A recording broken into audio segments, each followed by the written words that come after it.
Hi hello నమస్తే welcome to our channel. నేను మీ చార్మి. అంటే సినీ రంగానికి సంబంధించి అటు సినిమాలకి దూరం అయిపోయినప్పటికీ రీసెంట్ గా కొన్ని మూవీస్ లో అయితే రేణుస్ చేశాయి, కొన్ని గెస్ట్ రోల్స్ అయితే కనిపిస్తోంది. ఇక ఇన్స్టాగ్రామ్ లో అయితే అటు పెట్స్ పైన అదే విధంగా అన్నిటి గురించి మాట్లాడుతూ వస్తుంది. మరి మొత్తంగా చూసుకుంటే రీసెంట్ గా ఎన్నో విషయాలపైన తనైతే మాట్లాడడం జరిగింది. ఇక వినాయక చవితి సందర్భంగా తానైతే తన ఇన్స్టాగ్రామ్ లో ఒక ట్వీట్ పెట్టడం జరిగింది. చిన్నగా ఒక స్టోరీ లాగా అయితే రాసిందనమాట. అయితే ఇప్పుడు అందరూ కూడా స్థాయిని చాటుకోవడం కోసం పెద్ద పెద్ద విగ్రహాలు, ఎక్కువగా డెకరేషన్ అంటూ సెలబ్రేషన్స్ చేసుకుంటున్నారు. నిజానికి అందులో దేవుడు లేడు, మనిషి దురాశ, అత్యాశ మాత్రమే ఉందని తాను వినాయక చవితి సందర్భంగా అదేవిధంగా దాని తర్వాత కూడా ఒక పోస్ట్ అయితే షేర్ చేసింది.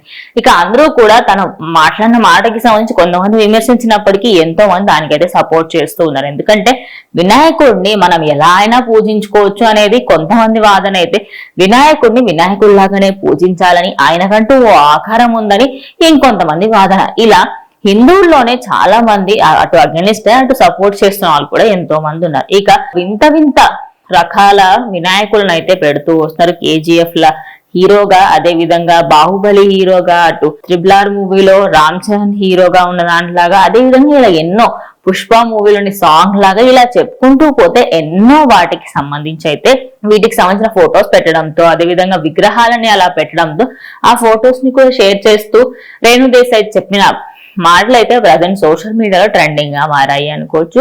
ఇక తాను చెప్పుకొచ్చిన దాని ప్రకారంగా చూసుకుంటే అందరూ షోకుల కోసం, డాబుల కోసం మాత్రమే చేస్తున్నారు, కానీ ఎవరికి కూడా నిజమైన భక్తి లేదు అంటూ తాను మాత్రం చెప్పుకొచ్చింది.